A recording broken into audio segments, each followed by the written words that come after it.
For you. This is RTV6 News at 11, working for you. Ahead at 11, a local police chief gets his job back, but some people say the path to reinstatement was not transparent enough.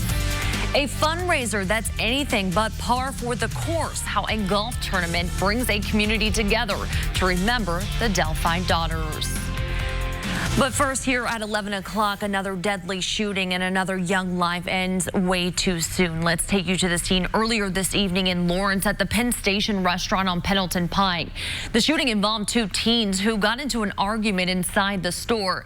Police say one teen pulled out a gun and shot the other. Officials say the fact that this happened in a public place and so soon after the shootings in El Paso and Dayton had a lot of people on edge.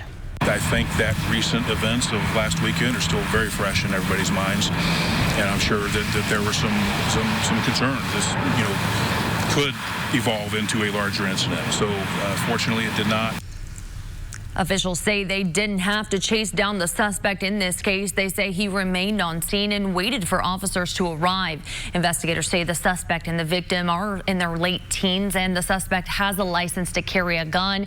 This is a developing story, and we'll have more details as they unfold.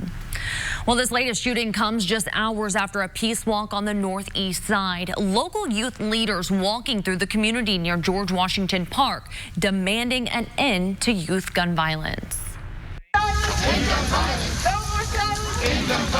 Community members side by side with youth leaders marching through the streets of Indianapolis, calling for change and an end to the violence. It's about, caring. It's about unity. It's about, no matter how high the violence rate may be at the point in time and how steadily it increases, we're not giving up. We're not giving up hope. Brandon Warren, founder of We Life Indy, created the group after his friend and Warren Central teammate Dejon Anderson was killed in 2017. Since then, they've held a peace walk. It serves as a call to action to ultimately end gun violence, especially among youth. Continuing this fight, each and every day, it's an uphill battle, but at the same time, I realize that, it's a fight that needs to be carried on.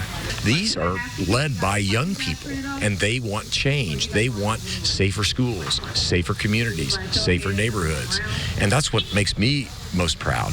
This is not about one day in Indianapolis. This is about a culture. Brandon Wolf is a survivor of the Pulse nightclub shooting and was invited to take part in today's Walk and Community Day.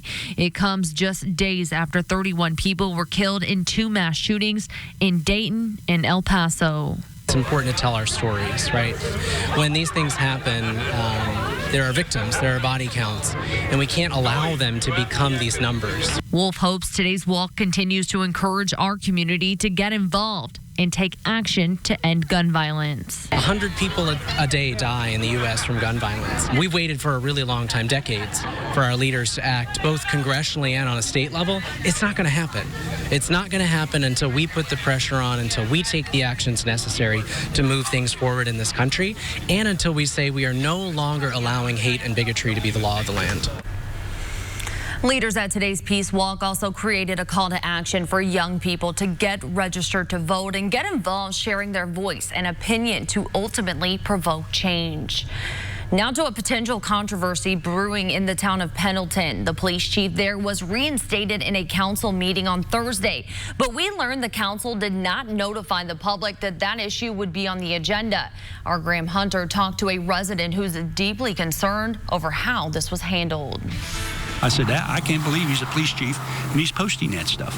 That was Marty Parlos' response when he saw social media posts by then Pendleton Police Chief Mark Farr that appeared to mock the Black Lives Matter movement, people who are transgender, and another links Islam with violence. Nobody wants to see anybody lose their job, but I think something had to be addressed. The Pendleton Town Council removed Farr from his position. I thought the town council made the right call. I thought that it was very brave of them to do it. A petition received hundreds of signatures around Pendleton to reinstate Farr earlier this year. The town council met again most recently on Thursday. That was not on the agenda. Thursday night, as the meeting was nearing its end, a town council member made a motion to immediately discuss the reinstatement of Ferrer as the town's police chief. I don't know the proper way to do this, but I'm going to do it anyway. I would like to make a motion right now to relieve Mark Farr of his current contract and reinstate him back as chief. We attempted to reach Councilman Shane Davis for comments on the decision not to inform the public ahead of time about the discussion to reinstate. I was watching the live stream. Parlos saw it all happen from his home. I tried to make it down there.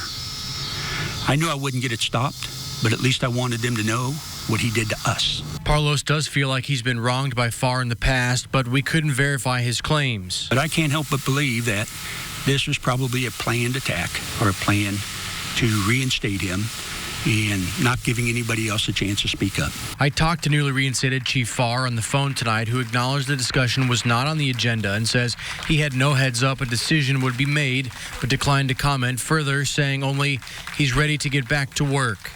Reporting in Pendleton, Graham Hunter, RTV6. Graham, thank you. The police chief confirmed to RTV6 tonight he will be officially back to duty as chief of police on Sunday when his rotation shift begins again. Let's now get a check of the forecast with Storm Team 6 meteorologist Kyle Mounts. And Nicole, we had a great day of weather here in central Indiana. A beautiful night in the Circle City. Our temperature 74 degrees. That humidity still very low and just a light east breeze out there. Many spots have dipped back into the 60s at this point. 63 in Crawfordsville, 67 in Muncie, and 68 in Columbus. High pressure continuing to scoot across central Indiana, keeping our skies nice and quiet, and that will bring us clear skies for the morning. Temperatures starting off the day in the lower 60s, lower 70s by 10 a.m. Kyle, thank you. Tonight, a veteran Indiana State Trooper is hospitalized in critical condition after a motorcycle crash early this morning. Detective Philip Byers was off duty at the time of the crash. He was on his own personal motorcycle. Medics were called to I-465 just south of I-69 around 8:30 this morning. They found Byers lying on the interstate. Investigators believe a car collided with Byers' motorcycle, which sent him crashing into the rear end of a semi. Investigators do not believe drugs or alcohol were involved in this crash. Byers is a 24-year veteran of the state police force. He works out of the Pendleton district. The Delphi death investigation has yet to find the killer, but today the families are continuing to focus on the teenage girl's legacy. RTV6's Rafael Sanchez reports from a fundraiser in Monticello. 26 teams drove off to play 18 rounds of golf. Beyond seeking bragging rights, they also came to support the families of Abby Williams and Libby German. Obviously, to remember our girls. You know, it's just been a tough road. We live in a great community and a lot of support and love where we live. It's an unknown mystery, which it bothers everybody to not ever be solved, which we all want it to be, because everybody wants some closure on this. This is the third year the Pine View Golf Course in Monticello hosts this tournament. Dollars raised benefit the construction of the Abby and Libby Memorial Park, which is beginning to take shape with the help of local companies volunteering their services. The park will support athletics through softball fields and the arts through an amphitheater. We've got the infields put in for the softball fields. The whole park, the whole area is all now constructed onto a grade. That looks about right. I like that, yeah.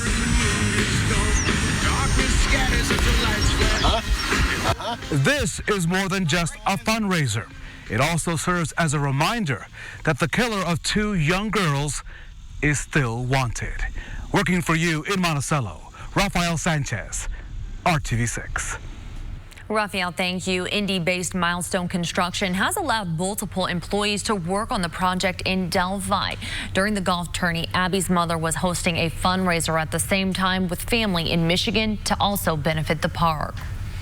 Thanks to you, the American Diabetes Association is making big strides in their mission to prevent and cure diabetes. Organizers say the annual Tour de Cure was a solid success, raising more than $300,000 for diabetes research and education programs. Participants walked, ran, or biked. RTV6 was a proud media sponsor, and our team was among the hundreds of people who stepped up for this worthy cause. The event wrapped up with an after party for all participants. Coming up, convicted pedophile and accused sex trafficker Jeffrey Epstein is dead by apparent suicide.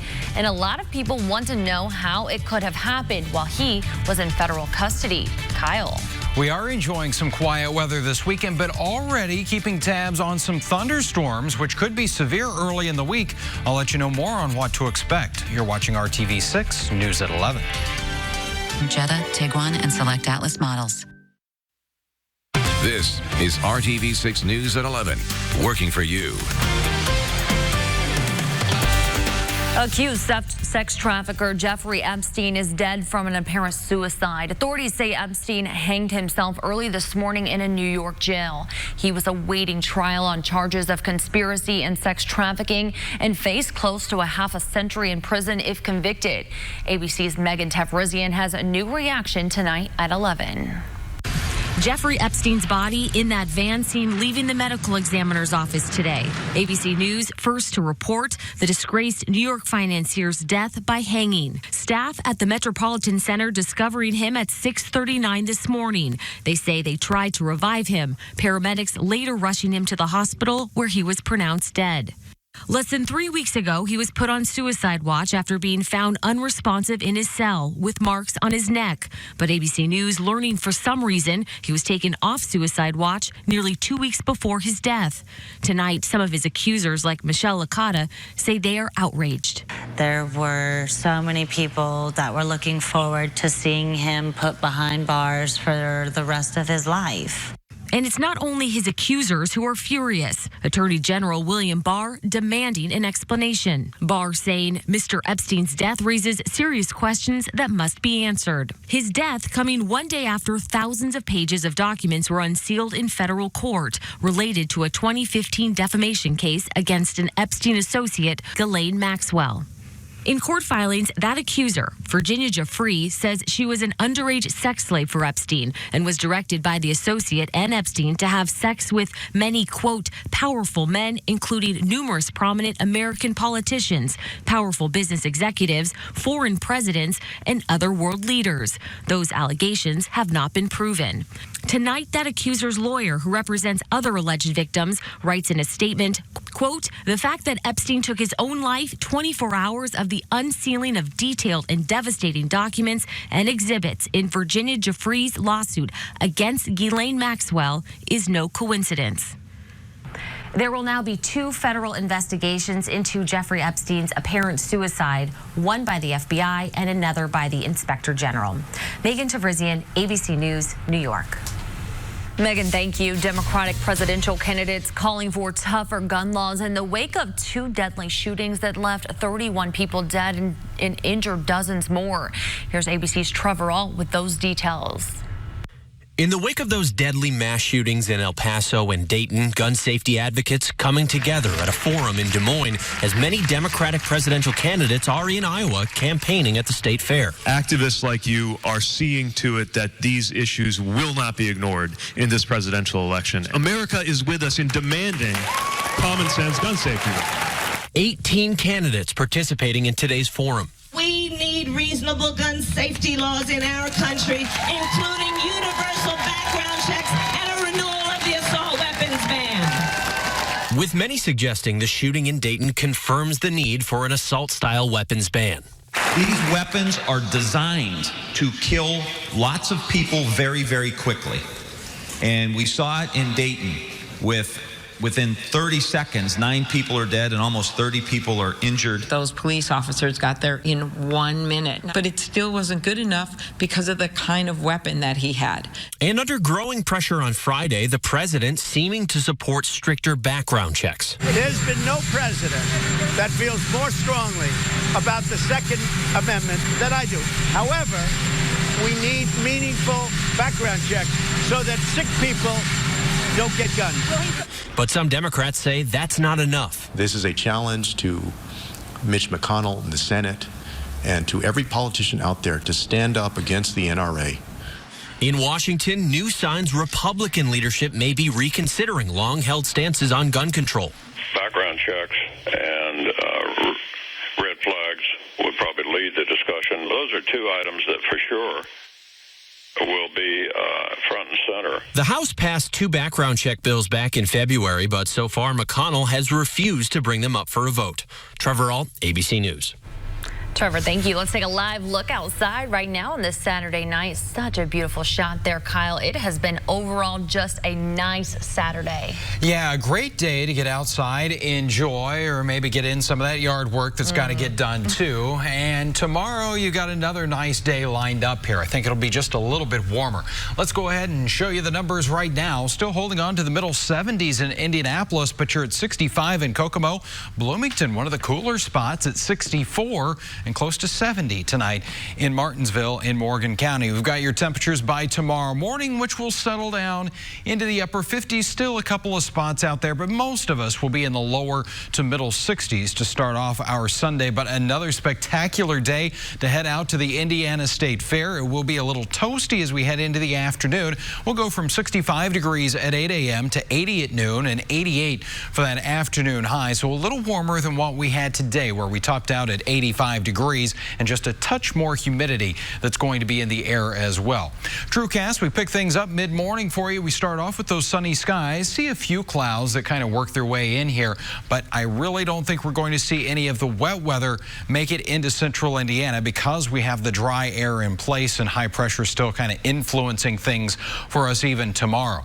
High temperature wise, 85 for you in Frankfort and Marion for your Sunday afternoon, right about where we should be for this time of year. 88 in Martinsville. 85 your afternoon high in Newcastle, and temperatures that will make their way into the upper half of the 80s for you in Spencer at 88, Greensburg 86 degrees.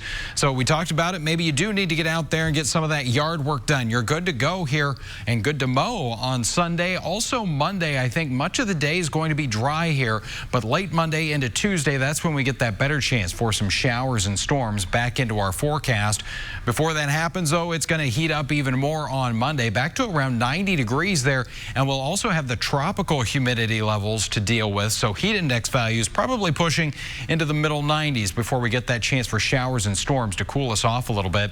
And already the Storm Prediction Center does have on Monday a slight risk of severe weather from Indianapolis to the north, a marginal risk to the south for some gusty winds and some hail. Here's a look at TrueCast as we go to 11 o'clock Monday morning. You notice the increase in cloud cover. Could have a few thunderstorms during the afternoon, but that better chance starts to roll in here overnight Monday into Tuesday morning. This is 1:30 Tuesday morning where we'll have a few of those thunderstorms before they move through and certainly bring some much needed rain. We just don't need the severe weather to go with it.